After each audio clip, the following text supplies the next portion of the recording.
On dit souvent que la retraite est l'âge d'or, un moment enfin pour soi, pour ses passions, pour les petits-enfants, mais que se passe-t-il si, en réalité, tout est loin d'être aussi idyllique, et si, au lieu du repos bien mérité, ce sont l'apathie, la mélancolie et un sentiment d'impuissance qui s'installent?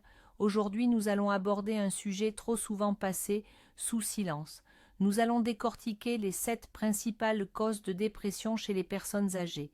Et surtout, et c'est le plus important, nous verrons comment il est possible et même essentiel d'y faire face. Je vous promets que vous poserez un regard nouveau sur cette problématique et que vous découvrirez des méthodes simples mais efficaces pour retrouver la joie de vivre. Beaucoup pensent, à tort, que la mauvaise humeur et la propension à râler sont des compagnons normaux de la vieillesse. Du genre, que voulez-vous, c'est l'âge. Mais c'est une erreur dangereuse. La dépression, ce n'est pas une simple baisse de morale, c'est une maladie grave qui empoisonne l'existence et mine la santé. Et elle ne fait absolument pas partie du processus normal de vieillissement. Comprendre cela est le premier et le plus crucial pas vers la résolution de ce problème. Commençons par la raison numéro 1. Elle est peut-être la plus insidieuse, car elle frappe en douce. C'est la perte de son rôle social et du sentiment d'être utile. Pensez-y bien. Pendant 40 voire 50 ans, votre vie était rythmée, réglée comme du papier à musique. Vous étiez ingénieur, médecin, enseignant, comptable. Votre nom était synonyme de votre profession. Vous résolviez des problèmes, assumiez des responsabilités, on venait vous demander conseil. Votre travail ne vous apportait pas seulement de l'argent, mais aussi un statut, le respect et surtout le sentiment d'être important. Et puis, un beau jour, tout cela s'évanouit. Prenez l'exemple d'Anatoly Petrovitch. Pendant de nombreuses années, il a dirigé un grand service dans une usine. Chaque journée commençait par des réunions. Son téléphone ne cessait de sonner. Il était au cœur de l'action. De nombreuses décisions dépendaient de lui. Ses collègues le respectaient. Les jeunes venaient lui demander conseil. Il n'était pas seulement Anatoly Petrovitch, il était le chef. Et le voilà à la retraite. Le matin, plus besoin de se précipiter. Le téléphone est silencieux. Personne ne lui demande de résoudre un problème urgent. Au début, cela ressemble à un repos bien mérité, mais une semaine, un mois passent. Et au soulagement succède un vide assourdissant. Une question terrible se pose alors. Qui suis-je maintenant? Juste un retraité? C'est un coup dévastateur pour l'estime de soi. Le sentiment d'être mis au rebut, que son expérience et ses connaissances ne servent plus à personne, est un chemin direct vers l'apathie. On perd ses repères, on perd une partie de son identité. Et ce vide ne tarde pas à être envahi par la mélancolie, l'irritabilité et les premiers signes de dépression. Ce n'est pas de l'ennui, non, c'est une crise existentielle à laquelle beaucoup de gens sont confrontés. Et ce vide dont nous venons de parler nous mène tout naturellement à une deuxième cause, tout aussi sérieuse. Celle-ci va souvent de pair avec la perte d'un rôle. Il s'agit de la solitude et de l'isolement social. Auparavant, le travail était le centre de vos interactions. Collègues, clients, partenaires, vous étiez constamment entouré de monde. À la maison, votre famille vous attendait, avec les enfants à aider pour les devoirs. La vie était foisonnante. Et maintenant, les enfants ont grandi. Bien sûr, ils vous aiment, mais ils ont leur propre famille, leur travail, leurs propres préoccupations. Ils appellent, essaient de passer le week-end, mais cela ne remplace pas le contact quotidien et les échanges directs. C'est un format de relation bien différent. Le cercle d'amis, malheureusement, se rétrécit aussi inéluctablement avec l'âge. Certains ont déménagé, d'autres ont vu leur chemin se séparer, et certains, hélas, ne sont plus là.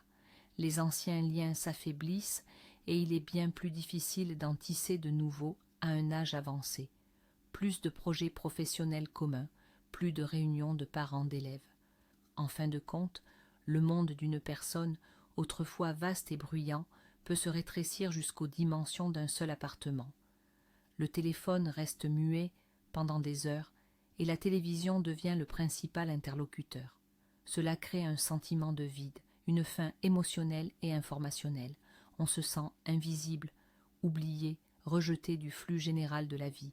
La solitude, ce n'est pas seulement l'absence de personnes autour de soi, c'est quand on n'a personne à qui raconter une simple petite chose, personne avec qui partager une joie ou une inquiétude. Et ce sentiment de déconnexion est un terrain idéal pour le développement de la dépression.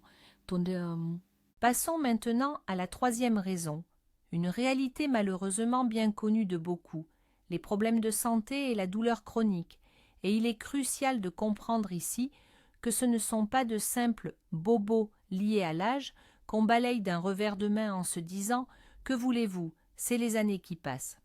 Une douleur aiguë, par exemple si vous vous coupez, est un signal d'alarme clair pour le corps. Vous vous soignez et la douleur passe. Mais la douleur chronique, c'est une toute autre histoire. C'est comme un bruit de fond, lancinant, désagréable, qui ne s'éteint jamais. Elle est là quand vous vous réveillez le matin, elle vous accompagne quand vous essayez de préparer le repas. Elle est présente même quand vous êtes simplement assis dans votre fauteuil. Ce mal-être permanent est épuisant. Il draine toute l'énergie et les forces morales, ne laissant aucune place à la joie ou aux échanges. Chaque jour se transforme en une petite guerre. Une guerre pour simplement se lever du lit, pour aller faire les courses, pour sourire à son petit enfant, alors qu'en réalité, on ne désire qu'une seule chose, ne plus avoir mal. Par-dessus tout, la douleur est limitante. Envie d'aller à la maison de campagne, mais le dos fait souffrir. Envie d'une promenade au parc, mais les genoux sont douloureux. Progressivement, la personne se retrouve piégée dans son propre corps. Et ce sentiment d'impuissance, cette impression que le corps vous a trahi et n'obéit plus, est un terreau très fertile pour la dépression. Car comment peut-on sincèrement se réjouir de la vie quand chaque jour est un combat incessant contre l'inconfort physique? Passons maintenant à la quatrième raison. Elle n'est peut-être pas visible de l'extérieur, mais elle ronge constamment de l'intérieur, c'est l'anxiété financière. Il existe un mythe nocif et très répandu. Les retraités n'ont pas besoin de grand-chose. On dit que les enfants sont grands, qu'il n'y a plus de prêts immobiliers et qu'ils vivent modestement, mais c'est une idée complètement fausse. En réalité, vivre avec une seule pension dans le monde moderne est une source de stress constant et épuisant. Chaque sortie au supermarché se transforme en une équation mathématique complexe. Que faut-il acheter aujourd'hui et à quoi faudra-t-il renoncer? Les prix des produits augmentent, les charges s'alourdissent et la pension, elle, reste la même. Cela engendre un sentiment d'anxiété sous-jacent qui ne les quitte pas un instant. Et ajoutons maintenant la question la plus douloureuse, les médicaments. Avec l'âge, ils ne sont plus un luxe, mais une nécessité vitale. Et ils coûtent souvent très cher. La personne se retrouve alors face à un choix terrible, acheter un médicament vital ou économiser sur une alimentation de qualité, payer des examens médicaux ou mettre de l'argent de côté pour les jours difficiles. Mais il ne s'agit pas seulement de survie. Les difficultés financières privent les gens des joies simples de la vie. On aimerait acheter un cadeau d'anniversaire à son petit enfant, et non pas simplement lui donner une modeste somme d'argent. On aimerait aller au théâtre ou au café avec une vieille amie. On aimerait renouveler ce manteau que l'on porte depuis 10 ans. L'impossibilité de s'offrir ces petites choses engendre un sentiment d'humiliation et d'infériorité sociale. Ce poids constant des préoccupations financières, cette peur des dépenses imprévues, par exemple si le réfrigérateur tombe en panne, pèse énormément sur le moral. Il ne laisse aucune place à la sérénité et encore moins à la joie, sapant la santé mentale jour après jour. Le cinquième point de notre liste est directement lié au précédent. Il s'agit de la perte progressive d'autonomie. Pour quelqu'un qui a toujours été habitué à être indépendant et à tout contrôler, c'est une véritable épreuve. Tout commence par de petits riens, des choses qui semblaient auparavant évidentes. Par exemple, il devient difficile de porter les sacs lourds en rentrant des courses, ou de lire les petits caractères sur l'emballage d'un médicament, ou encore de monter au 5e étage sans ascenseur. Chaque « je n'y arrive plus » est une petite piqûre à l'estime de soi. Et puis, les choses s'aggravent. Les médecins peuvent interdire de conduire à cause d'une dégradation de la vue ou des réflexes. Or, pour beaucoup, la voiture n'est pas qu'un simple moyen de transport. C'est un véritable symbole de liberté. La liberté d'aller à la campagne, de rendre visite à des amis dans une ville voisine, de ne pas dépendre des horaires de bus. La perte de cette liberté est ressentie avec une grande acuité. Peu à peu, la personne commence à avoir besoin d'aide, même pour les tâches du quotidien, préparer un repas élaboré, faire un grand ménage ou comprendre un nouveau smartphone offert par les enfants. Et c'est là qu'intervient un moment psychologique particulièrement délicat. D'un côté, l'aide est indispensable. De l'autre, la demander peut être source de honte et de malaise. Cela fait naître le sentiment de devenir un fardeau pour ses proches. C'est une épreuve particulièrement difficile. Avoir passé toute sa vie à prendre soin des autres, ses enfants, ses parents, pour se retrouver soudain dans le rôle de celui dont il faut s'occuper. Ce renversement des rôles, cette perte de contrôle sur sa propre existence et cette dépendance vis-à-vis d'autrui sont des facteurs extrêmement puissants qui peuvent plonger dans le découragement, l'isolement et la dépression. C'est un coup porté à l'essence même de l'individu, à ce sentiment profond de « je suis capable ». Passons maintenant à la 6e raison, l'une des plus lourdes et inévitables, le deuil de nos êtres chers. Si nous connaissons aussi des pertes durant notre jeunesse et à l'âge adulte, avec l'âge, malheureusement, elles deviennent un phénomène plus fréquent et quasi inéluctable. Les parents disparaissent. Les vieux amis, ceux avec qui l'on a traversé toutes les épreuves, s'en vont. Mais la perte la plus dévastatrice pour beaucoup reste celle du conjoint, de la personne avec qui l'on a partagé des dizaines d'années, côte à côte. Chaque perte de ce type n'est pas qu'un simple chagrin. C'est comme si un immense pan de votre vie vous était arraché. Ce n'est pas seulement une personne qui s'en va, c'est une époque entière qui disparaît. Les souvenirs partagés, les blagues que seuls vous deux compreniez, tout un mode de vie habituel s'évanouissent. La maison, autrefois pleine de vie, devient résonnante et vide.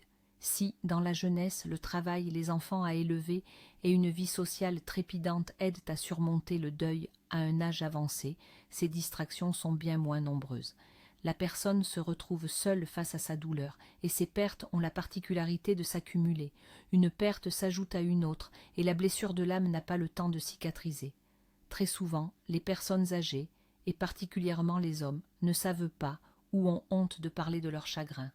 Ils se referment sur eux-mêmes, gardent la douleur à l'intérieur, ce qui ne fait qu'aggraver la situation. Ce deuil non exprimé, refoulé, est une voie directe et rapide vers une dépression profonde. Il empoisonne tout autour de soi, ôte toute couleur au monde et pousse à se demander « À quoi bon tout cela si les êtres les plus chers ne sont plus là ?»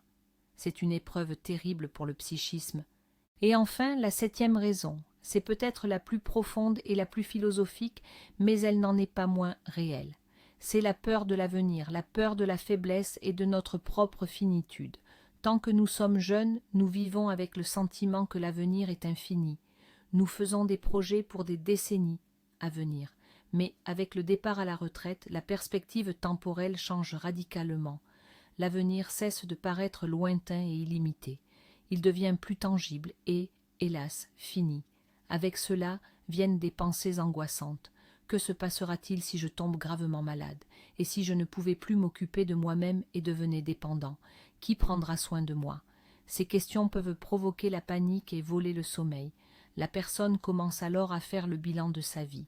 Et là aussi, des pièges peuvent l'attendre. Elle peut commencer à regretter des rêves non réalisés, des opportunités manquées, des erreurs qui, à ses yeux, ne peuvent plus être corrigées. Le sentiment que le meilleur est derrière soi apparaît et que seul le déclin est à venir. Cette crise existentielle, la prise de conscience de sa propre mortalité, est une étape normale du développement personnel. Mais si la personne n'a pas de soutien intérieur, pas de foi, pas le sentiment d'une vie vécue pleinement, cette peur peut devenir dévorante. Elle paralyse la volonté, prive de toute motivation à agir, car à quoi bon? La personne commence à vivre dans l'attente constante de la fin, et cette attente en elle-même devient une torture. C'est un très puissant catalyseur de dépression qui teinte toutes les pensées et les émotions de teintes sombres. Mais voici le véritable tournant. On pense souvent que pour lutter contre la dépression, il suffit d'antidépresseurs et de suivis médicaux. Pourtant, la découverte la plus surprenante, c'est que des gestes simples, non médicaux, jouent un rôle colossal, parfois même décisif. Le vrai déclic survient quand on retrouve un nouveau sens même minime à son existence. Cela peut être s'occuper d'une plante d'intérieur, faire une courte promenade quotidienne au parc, prendre soin d'un chaton errant, appeler un vieil ami, ou même tenir un simple blog sur la pêche ou le tricot. L'importance de ces petites choses, en apparence insignifiantes, est en réalité colossale.